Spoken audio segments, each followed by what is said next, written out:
Hello everyone, and welcome to this new video tutorial for Maverick Render.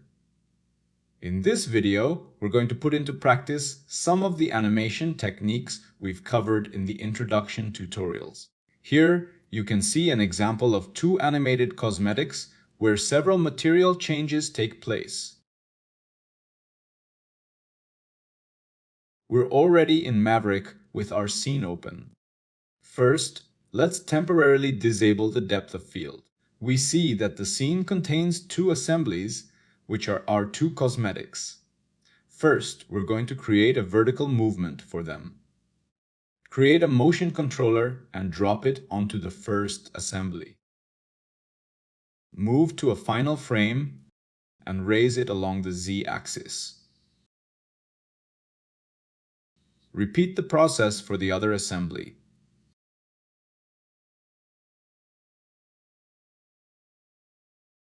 Once the first movement is set up,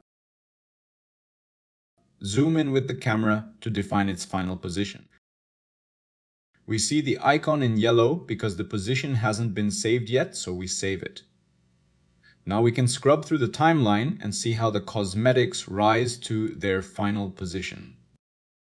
Next, we'll focus on one of the two cosmetics, so we move the motion controller of the other cosmetic further along the timeline. Create another motion controller and drop it onto the selected assembly. Move to a final frame and configure an interesting rotation.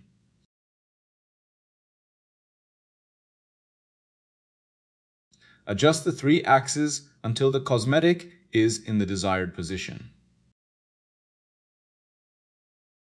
Scrub through the timeline to review the animation.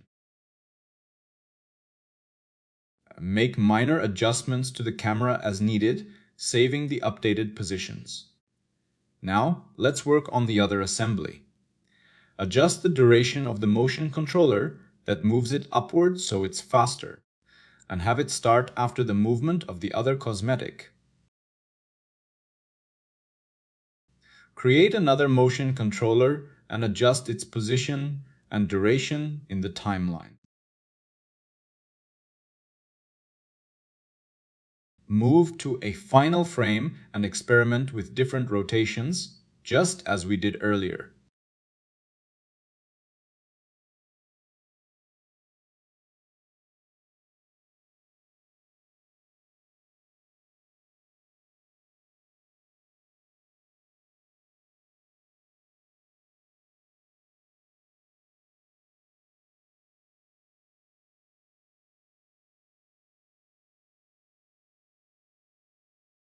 Continue tweaking until the final movement looks good. Readjust the camera now that we know the final positions of both cosmetics.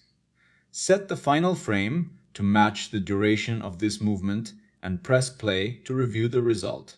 We'll need to configure the easing of the motion controllers because we want the movement to stop smoothly at the end. To do this, we'll use the ease out type with a high tension. Adjust all the controllers and verify by playing the animation.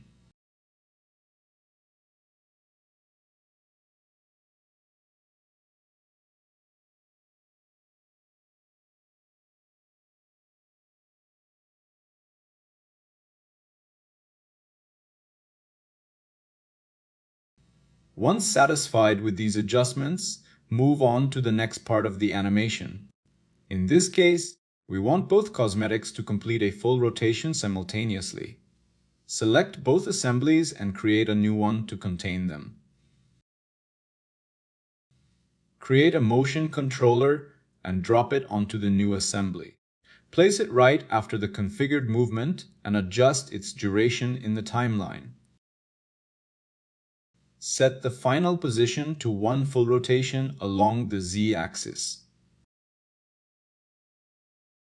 Adjust the final frame of the timeline and press play.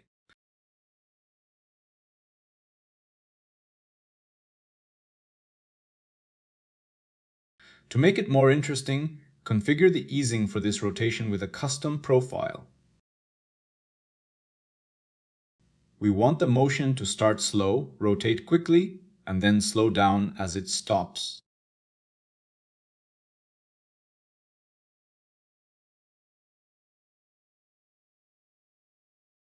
After this rotation, we'll add another rotation in the opposite direction.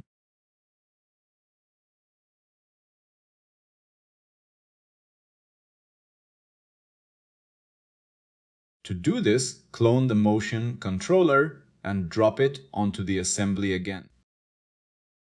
Move it along the timeline and set the rotation on the Z-axis to -1 turn, so it rotates in the opposite direction.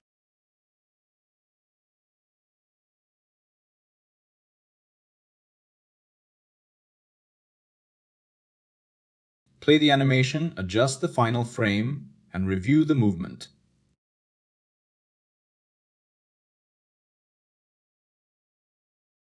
Finally, clone the motion controller again and drop it onto the assembly.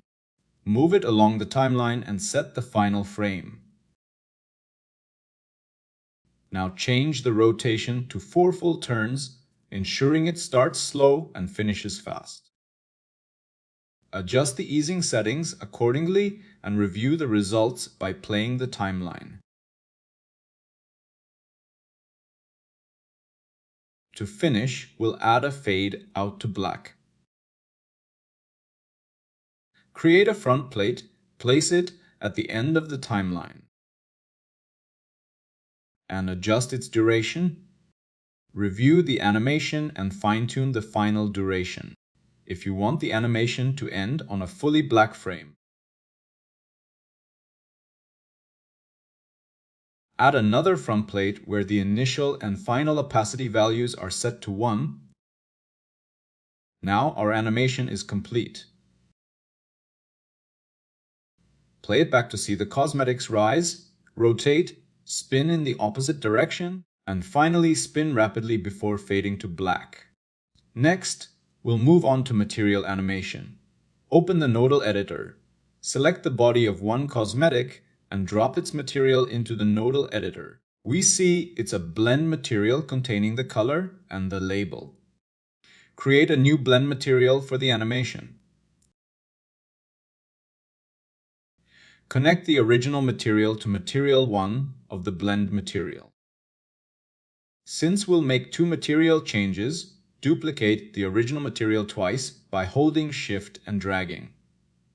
Place these copies into material 2 and material 3 of the blend material. Rename the material for the body and duplicate it twice. Connect these to the appropriate inputs to preserve the original materials for the cosmetic.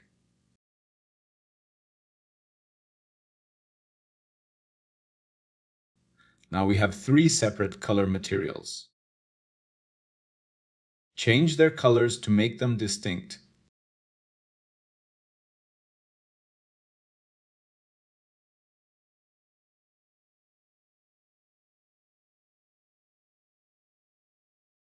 Activate the Material panel to render thumbnails and better identify them.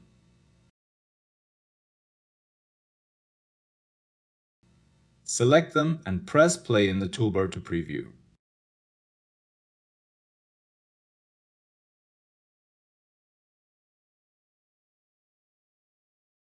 Once identified, rename the main blend material and apply it to the cosmetic. In the blend material, we have 3 layers with each of the materials. Lower the weight of layers 3 and 2 to make layer 1 visible. Repeat the same process for the other cosmetic. Drop its material into the nodal editor,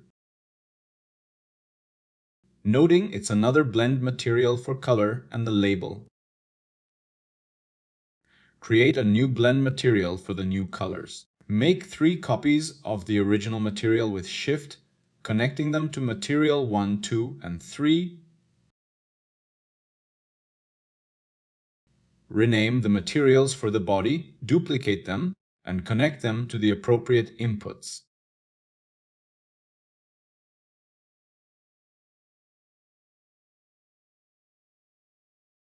Modify the colors of the new materials.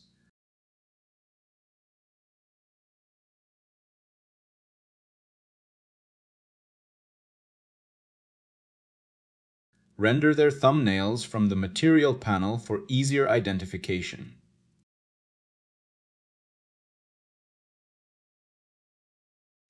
Apply the main blend material to the cosmetic, lowering weights 2 and 3 to make layer 1 visible. Now return to the animation panel, having set up the materials for easy animation. Close the material panel, as it's no longer needed. Find the point in the timeline where you want the first material change to occur, aligning it with the cosmetic's first rotation. Select the material for the first cosmetic and go to Layer 2. Right-click on the weight and create a keyframe. It will appear on the timeline, and you can set its value to 1. Move to the starting frame of the rotation and add another keyframe by changing the weight to 0. The animation is now configured, and you can preview the material transition by scrubbing. Repeat the process for the other cosmetics material. Create a new keyframe with weight set to 1 and another with weight set to 0. Press play to review the material transitions. As the animation progresses, find the point for the next material transition.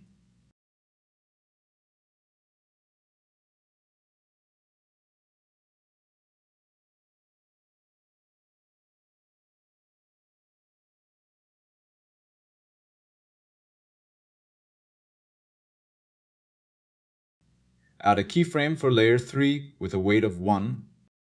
Create a new keyframe with weight set to 1 and another with weight set to 0. Now there are 2 material changes from blue to red and red to yellow.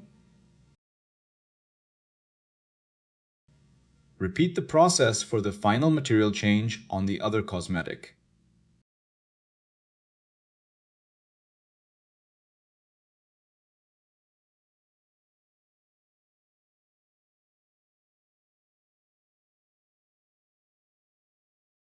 Scrub through the timeline to review the complete animation, including movements and material transitions.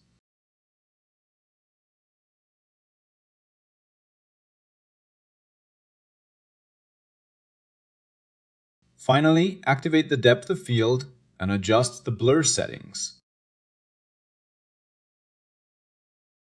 Press play to view the completed animation.